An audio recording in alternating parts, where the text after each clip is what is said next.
in a different zone. We are not living our Indian lifestyle. So my question is, ma'am, how we can stick to our own culture, on heritage? If you are taking them as your role model, then you know what they are doing. So it is mostly what the social media is telling you, or what the Bollywood news gossips tell you about. I think if you listen to your parents, then they'll tell you what is our culture, what is our tradition, and what you need to stick to. Talking about the Ayurvedic doctors, then most of the I don't say the most of the Ayurvedic doctors, but in general saying that Ayurvedic doctors are practicing the allopathic medications, even though they don't have the knowledge of modern pharmacology. If you have a patient of RT, that is a road accident, then you will first treat him for his pain or whatever is his major cause at that point of time, and then you will treat if there is another associated symptom. So in such conditions, even the Ayurvedic doctors are allowed to prescribe or give medications of allopathy. Ayurveda use the metal. There is an ingredient called parada, which is mercury. So mercury has very vast variety of preparations for, and it is said that if you are consuming mercury, that is parada, then you are going to touch the feet of Lord Shiva. So that is the power of that metal. Ayurvedic medicines are working same now as they are working previously. It depends. If the pharmacy is using good drug, a drug which is potent, which has all the potencies in it, then obviously your tablets are going to work very well. So there's a shloka mentioned in Asanga Hridaya. This is the shloka that I learned I was in India. It goes on like Brahma, Sridva, Ayurveda, Prajapati. So it basically says Lord Brahma. Because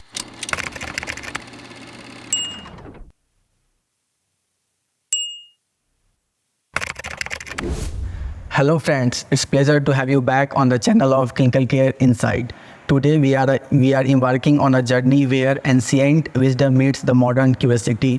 Today we have one special guest named Miss Sheetal, and she is pursuing the BAMS. I welcome you, ma'am, in our today's podcast. thank you, Ram. Ma'am, we are in a modern era and we are heavily influenced by the Western civilization or Western culture. In this era, ma'am, generally we avoid our traditional knowledge, the traditional heritage, and we are in a different zone. We are not living our Indian lifestyle. So my question is, ma'am, how we can stick to our own culture, on heritage? What I would say is we are being influenced to Western culture because of all the social medias, and our goal or our role model, what we see is majority of them from Western, or let's say even if you're considering the fact that you let it be Bollywood celebrities, if you are taking them as your role model, then you know what they are doing. So it is mostly what the social media is telling you, what the Bollywood news gossips tell you about. I think if you listen to your parents, then they'll tell you what is our culture, what is our tradition, and what you need to stick to. But it definitely, we are driven to the Western culture definitely by the social media and what the Western people do. For example, if I have to give you, ghee is a very good fat burner, as said in Indian tradition or Indian households, and also in Ayurveda. But all these days, people did not want to consume ghee because they thought it will increase your fat in the body. But some amount of ghee is really necessary in your day-to-day use. Then now when people in the West or in the US or somewhere are consuming 1 tablespoon of ghee with their black coffee, and that has come into India too. I recently saw an interview where Janhvi Kapoor said she consumes 1 tablespoon of ghee in her black coffee, and now everybody is just doing it. So it's what we look up to. So if our role model is right, then definitely we are going to stick to our basics. That's a very amazing answer.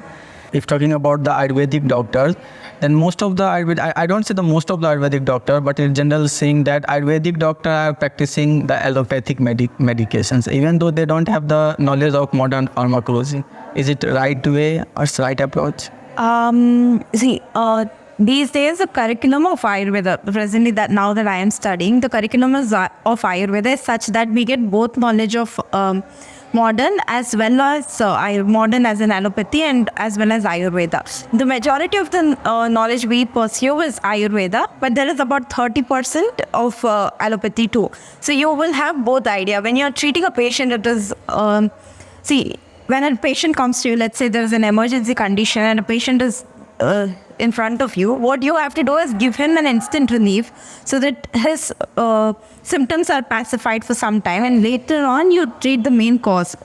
Let's say if you have a patient of RT, that is a road accident, then you will first treat him for his pain or whatever is his major cause at that point of time, and then you will treat if there is another associated symptoms.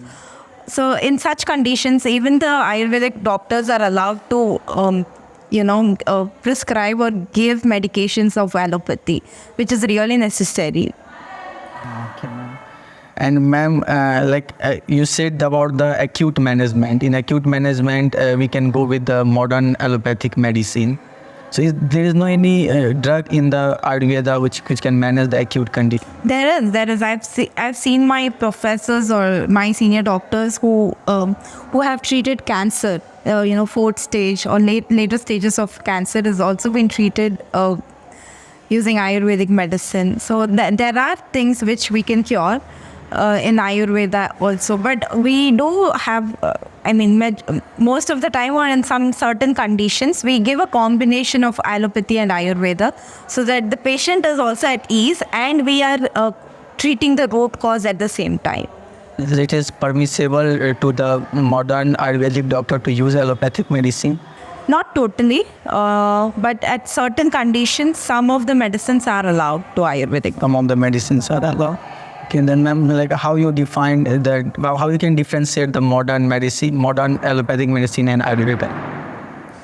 Differentiate as? Yes, ma'am. Like how? How you differentiate? Like you are saying that the allopathic medicines and Ayurvedic medicine we can combine and treat the patient. Then what specific characteristics of Ayurvedic medicine have? Okay, so there was a surgery that I attended recently. It was K-wiring of a patient. Okay, so K-wiring is the patient had his wrist bone fractured. So we had to K-wire the radius and ulna to and then mold the wrist of the patient. So what we did, obviously there is no anesthesia in Ayurveda. No anesthesia in Ayurveda. So we had to call an allopathic doctor and ask him to give the anesthesia to the patient. We had to assist an orthopedic surgeon, MBBS orthopedic surgeon, and we did the surgery. So after the surgery, the medications given one was Tramadol for the pain relief, and the rest antibiotics was all of Ayurveda. So this is how we give the combination. Now we have. So the injury was to the bone. So we have ingredients or we have drugs which act on the bone to heal the bone or to increase the process of calcification. So now we gave him the medications prescribed in such a way that will increase his calcification, and the process of healing of his fracture will be intense. And ma'am, there is one drawback which I read from some articles, and that is Ayurveda use the metals. Yes. Treatment. So we do use metals. Majority of our preparations, or when we study pharmacology, there is one subject called Rasa Shastra and Vaishya Kalpana, where you learn how to make Ayurvedic medicines, how to prepare formulations such as tablets, syrups, and other things, etc.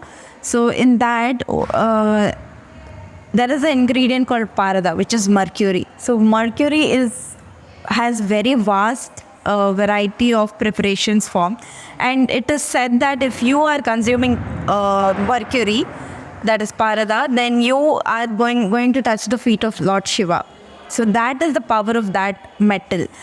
Obviously, there are certain drawbacks if you consume it in excess or too less or something as such, if it is contraindicated in such if any disease condition, and if you still consume mercury, then it is definitely going to affect you.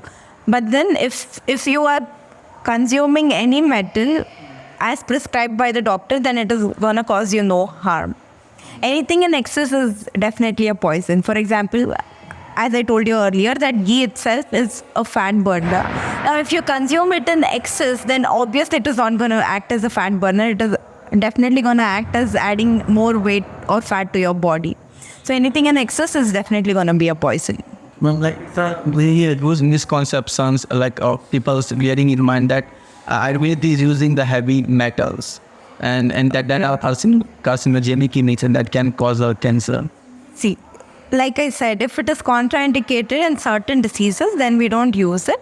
If it is indicated, if it is really necessary for the patient to be given, then we prescribe it to the patient.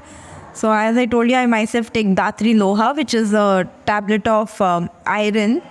I take it before food for my I have these hair fall issues and all because of traveling and dust and everything. So I myself take that to increase my hair fall. To reduce my hair fall and increase the hair growth. Like, ma'am, I want to ask, like, do Ayurvedic medicines are working same now as they are working previously? It depends on the pharmacy from where you're buying the medicine. So there are certain pharmacies which really make very good medicines. It depends. If the pharmacy is using good drug, a drug which is potent, which has all the potencies in it, then obviously your tablets are going to work very well. So if the drug itself is impotent, then your tablets are not going to work at all. So that is how it is. And ma'am, like, what is the origin of Ayurveda? So there's a shloka mentioned in Ashtanga Hridaya. This is a shloka that I learned when I was in first year. It goes on like Brahma Spritva, Ayurveda, Daksha Prajapati. So it basically says Lord Brahma recalled or remembered Ayurveda, and he passed it on to Prajapatis, then to Ashwini Putras, and so on, and to their disciples. So if I tell you what is Ayurveda, you pass it on to your friend, and so on. The word, the Ayurveda spread it just like that. After Brahma recalled it and said it to Prajapatis and so on. So that is the origin of Ayurveda that is mentioned in texts. And ma'am, like, is there any relationship between Ayurveda and yoga? Yoga is mentioned in Swastha Vritta of Ayurveda, which is you can correlate it to community health to your modern science. Yes, there is relation in a relation of yoga and Ayurveda. That is, where we majoritarily see is if a patient, if you are treating a pregnant lady for her, if a pregnant lady is your patient for her general checkup or anything as such, then you tell her what exercises or what yoga asanas you do in which stage of your pregnancy is like that. And if there is a patient who is having constipation or improper bowel movements, then you ask them to do some sitting asanas. If there are many as such. So if there is any condition which to ease the patient's condition without medicine, the first thing we ask them to do is yoga. Certain conditions, like I told you, constipation can be cured using yoga, because there is what we say is you are constipated because of the increase in vata or obstruction of your air movement in your abdomen. So to release that air movement, or to, whatever is blocked, to release that, you need to do some certain postures so that the blocked airway in your abdomen is released. So that is one by yoga. That's the amazing answer. And ma'am, like, another thing is basically the word Ayurveda. It comes from the Ayurved, if I am correct. It's come from the Ayurved. And generally, ma'am, the Ayurved is written in a Sanskrit language, and it's challenging for us. It definitely is challenging for us. Even now, I find it difficulty sometimes in bringing very long shlokas and reading them. But it is said, if you know what my teachers tell me when I say, it is very difficult to learn shlokas, can you just excuse me? They tell, if you read the shloka, then it will help you in your practice, and also it will increase your memory power. So the more number of shlokas you learn, the more the amount of your memory power increases at the same level. So it is, if you are learning it need not be the shlokas of Ayurveda itself. It could be some shlokas from Mahabharata or anything, any form, Bhagavad Gita, anything. Then your memory power increases. So that is one advantage of learning Sanskrit. Also, for people who find it difficult, I think, just like how Ayurveda is coming into light, Sanskrit language should also come into light. Just like people study Hindi and English in their school, maybe a little of Sanskrit language should also be given to kids. Very amazing answer, Maka. In Ayurveda, how to treat the mental diseases, how you are treating? Mental we say there are 3 states of mind, that is Sattva, Rajas and Tamas. Sattva is you're absolutely normal, there's nothing wrong with you. Sattva, Rajas is there is a little disturbance in your mental state, and Tamas is you're completely disturbed. That is like depression maybe, like as such. So as you told, there is a relation between yoga and Ayurveda. So you can do pranayamas. Pranayama come under yoga as well.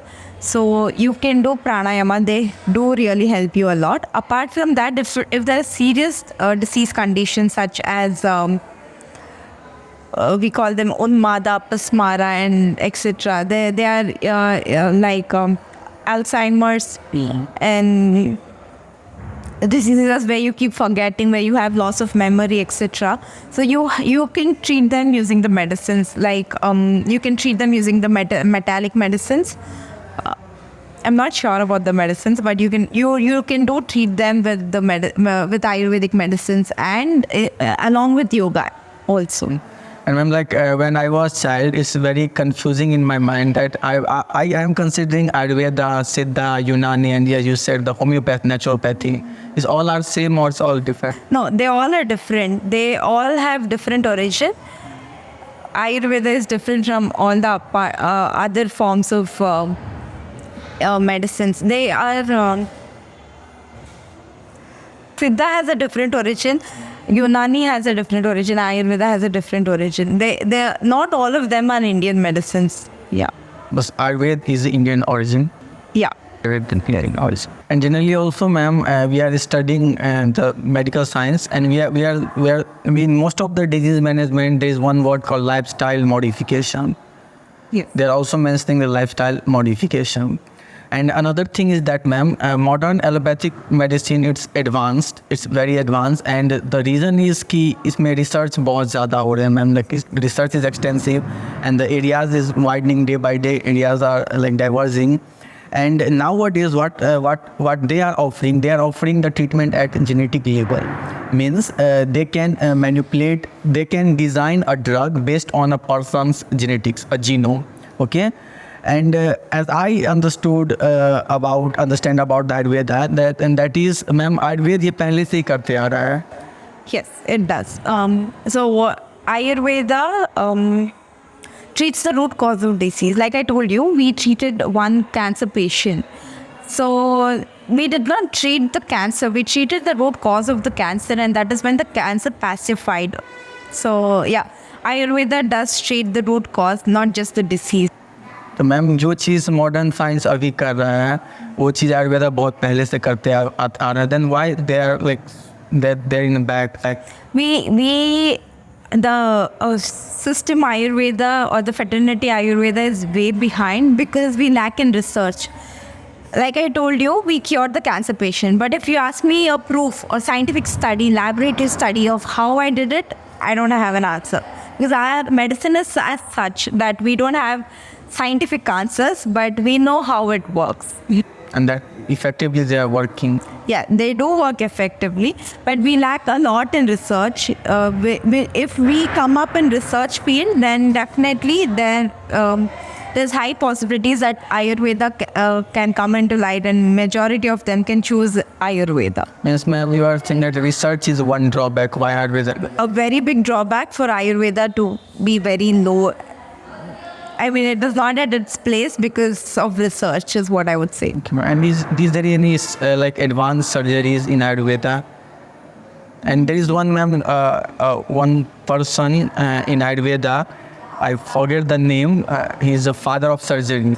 It's Shushruta. Shushruta invented surgery, and he is the father of surgery. Even if you go into modern textbooks, they talk about Shushruta, as father of surgery. So the concept of surgery was introduced to the world by Shushruta. It is through Ayurveda, definitely. But because we don't have anesthesias mentioned in Ayurveda, so we are not allowed to do surgeries. We are allowed to do hernias, fistulas, piles. The rest of the surgeries we are allowed to assist the modern doctors. Yeah. And doctors integrated approach of. Yes. So, ma'am, generally Ayurveda use the herbs. Okay, so and India is well known for the herbs. So, what are the common herbs which we can cultivate in home for like some of the diseases? There's a lot of things you can cultivate at home. Tulsi, your mango tree, banana, pudina, that is mint. Then curry leaves. Curry leaves is a very good. It helps in reducing cholesterol. So if you grow curry leaves, it's very helpful. You can grow aloe vera. Yeah. These are the medicine. These are the things. Anything is a medicine in Ayurveda, including your pumpkin, rigid guard, ice guard. Everything is a medicine unless it is used in a right way. Okay. Ma'am, quantity matters in Ayurveda? Yes, definitely. Definitely. Quantity matters in Ayurveda. We have a subject called Kaumara Bhritya, that is study of pediatrics. So in that, the author of Kaumara Bhritya is Kashyapa. He mentions dosage for kids, and in other samhitas, they mention the dosage for any procedures we do in Ayurveda. For example, there's Panchakarma in Ayurveda. So if you are having, there are different types of Agni, that is your digestive capacity of digestion. So if you are having less Agni, then you are mentioned a certain amount quantity. If you are of moderate Agni, then there is a certain quantity mentioned. If you are of high Agni, that is you can digest anything immediately, then there is quantity mentioned for that as well. So every procedure or any medicine that you do or you consume, there is quantity mentioned. Like for it's applicable for tulsi or amla, everything? And depends for what cause you're taking. Okay, generally, why people are taking the tulsi, in which conditions? Tulsi is said to be rasayana, that is, it maintains the health as such, and it improves your digestive system. It improves your capacity of digestion. Yeah, those are it. And ma'am, how pregnancy is managed in Ayurveda? Is there any way to like in modern? There is a lot of things mentioned about pregnancy in Ayurveda. So it says it starts from how you need to start your process of conception. That is, after marriage, what the women should do, what are the things that the man should follow, and if you want to have a boy progeny, that is a male progeny, then what are the things you should do? There is if before the process of conception or before the coitus, the male and female should undergo a homa. And the female should, the way the female should dress, the way the male should dress, the day of when the conception should take place, everything is mentioned. Like even before the process of conception, everything is mentioned. What are the rituals to be followed and regimen the women should consume, what kind of food, so that the conception is easier. Everything is mentioned. And after the conception, how the women should take care, that is, what are the things the women should consume so that the fetus is well developed, and what kind of stories the mother should talk or should narrate to the fetus, so that the fetus is after the baby is grown up, the fetus also becomes like how the story is narrated to the fetus. So everything is mentioned in Ayurveda. I mean, if you keep asking me, I can go on and on about pregnancies that is mentioned in Ayurveda. It is that vast. Ma'am, as you said, and I'm correlating, when my sister had pregnancy, she said to me, Ram, go and buy one Krishna Ji photo. And I asked why, and then I got answer from my mother, and my mother is saying ki if she will see the photo, and then he will bear a male baby. I mean, that is believed so. And also, if this happened at my house too. So my aunt used to look at my mama, who used to always bite his lips every time. So, and then she just thought for herself, my kid should not bite his or her lip when it is born. But that negative energy, you shouldn't think even negative things when you're pregnant. So she thought negative about it, and then the baby apparently after born, when during the adolescence, she used to bite her lip. So that is how what you think is going to your kid as well. Just like how what you eat is going to your kid, just like that what you think also goes to your kid. And ma'am, the another thing is like there is one huge pharmaceuticals infrastructure for the modern allopathy. Is there any for Ayurveda also? Is supplying the Ayurvedic medicine? There are lot of companies which manufacture Ayurvedic medicines. The majority of them are from Kerala. The good ones are from Kerala who supply the medicines. Yeah, there are a lot of them. And some of the doctors also prefer making their own medicine, since we have already learned how to make them, and since we know the ingredients of any formulations. So some of the doctors make the easier one, which can be prepared very quickly. They make it at their own clinic and then give it to the patient. So that is also there. So what these doctors do is they chant the mantra. We have shlokas or mantras for anything we do. So they chant the mantras while making the medicines, and then they believe that by chanting those mantras, it is very effective, and the medicine is going to be more effective on the patient, is what is believed. Okay.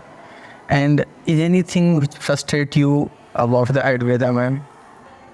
I would say shloka, since I am of this generation and I am not used to learning Sanskrit since my childhood. I would definitely say learning shloka is a very big difficulty. Apart from that, no, there's nothing as such. The shloka then. You just need to understand what is in the text. You won't find examples immediately, like if you are studying about jaundice in allopathy, then you can correlate whatever the symptoms is in any patient. But in Ayurveda, it is not as such. If I am studying jaundice in Ayurveda, then there are certain things that is mentioned in Ayurveda which takes place internally in your body.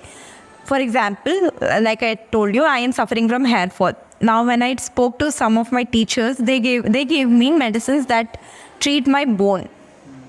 So now I asked my teacher, why are you giving me medicines that will heal my bone and not my hair? So she asked me a shloka to recite what are the dhatus of your body, that is, what are the constituents of your body. And I told Rasa, Rakta, Mamsa, Meda, Asti, Manja, Shukra. So Asti is bone in Ayurveda, okay? Then she told me what are the byproducts, upadatos of Asti. Then I told Naka, Kesha and all of those. So upadatos is byproduct of dhatu. So now that is when I recall that. So from Asti, the byproduct, that is from bone, the byproduct is your nails, skin, hair. So now when she's treating my bone, she's also indirectly treating my hair. So that's how it is. Okay, ma'am. And what are some of the diseases which is best managed in the Ayurveda as compared to the allopathic medicine? Everything can be managed in Ayurveda. There is no drawback. Except for the surgeries. The surgery, since we have drawbacks, except for that, anything which does not involve surgeries can be treated in Ayurveda. And when you are saying that every disease is managed well apart from the surgeries? Yeah, some surgical conditions are difficult. Since we have restrictions from the government also. So apart from the surgical condition, anything can be treated in Ayurveda, including the warts that you see. People these days have warts in their neck. The brownish pimple-like growth in the neck, even that can be treated in Ayurveda. So let's move to the rapid question answer session. Ma'am, the first question is, and these questions basically we got from the ma'am audience. Okay, I'm surprised that people did answer the rapid questions. So first question is, ma'am, what are the drawback or limitation of Ayurveda? Limitations would be our inability to perform any surgeries. I mean, our restrictions that we have got to perform surgeries. Drawbacks is research. There's a huge drawback in research field. Another question is, ma'am, any 3 benefit of detoxification, and what actually the detoxification? I am also curious to answer something. Usually patients come saying, I want to detox, and the best we can advise them is Virechana. Virechana is you are purgating continuously and all your toxic substance from the body is removed from your body. So what we do in Ayurveda for detox is, so before we ask the patient to undergo Virechana, we ask them to undergo Snehana and Svedana. Snehana is where you are giving oil massage, where you're making the patient to drink oil so that the body is becoming anxious. And then you do Svedana, that is, you are giving heat, you're making the patient sweat. So by such as steam bath and drinking hot water, the exposure to the sun, all these come under Svedana. So what happens in these 2 processes, in Snehana, you are... what you do is whatever is vitiated in your body, we call the doshas are vitiated, that is Vata, Pitta and Kapha. They are vitiated and they reside in abnormal side where they shouldn't be residing. So whatever is moved to their some other house, we bring them back to the abdomen, that is Koshta. From Koshta, we give the Virechana Dravyas, that is the Virechana drugs. And once the patient consumes it, so whatever doshas, the vitiated elements are present in all over the body are brought to the abdomen, and from there, they are removed from the body. So that is what is detoxification in Ayurveda. It's like amazing. You are saying this, all this toxic is collected in one part, like in the stomach? In the stomach, and it is expelled out of the body. That is detoxification. Ma'am, like it can treat multiple diseases in single time. See, Virechana is advised for certain conditions. So if a person is suffering from Kapha Dhatu Rogas, then we advise them to undergo Vamana. But since Vamana is continuous vomiting, the patient would not feel comfortable. So they ask us to give Virechana. So unless it is really necessary, we give them Virechana. If not, we ask them to undergo Vamana. So there is also Virechana is for Pitta Dosha, Basti is for Vata Dosha, like that. Okay. Ayurvedic treatment is expensive? Not really. No, I wouldn't say so. Compared to your allopathy, in undergoing multiple X-rays, USGs, scans, whatnot, and I've seen the medicines are also very expensive. Compared to that, I mean, Ayurveda is not that expensive. Do Ayurveda have contraindications? Yes, many of them. Every drug has an indication and a contraindication. And why Ayush Mantralaya established Ministry of Ayush? It does establish to do betterment of Ayush, that is AYUS. It stands for Ayurveda, Unani, Yoga, Siddha, and all of that. Yeah. And it is for the betterment of all of that, which is going very slow than expected. And when one viewer asked, he asked that, what do you think about the future scope of Ayurveda? Do you believe it can regain its traditional form and become re-established in India? It is already being re-established is what I feel. The educated ones who know what are the adverse effects of modern allopathic medicines are coming to Ayurveda. I wouldn't say there is no adverse effect of Ayurveda unless it is taken or given in the right form. So, yeah, it is coming into light, but very slowly. I think the educated ones should tell their even the educated ones sometimes go for instant relief, which is not Ayurveda. So for such conditions, I mean, the known one should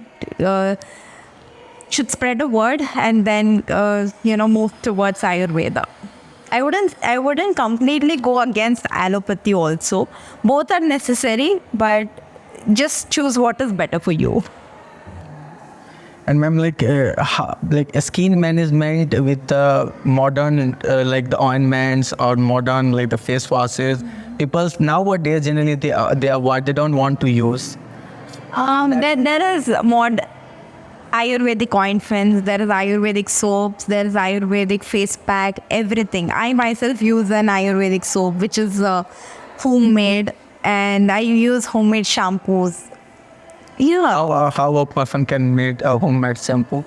How a person can make one.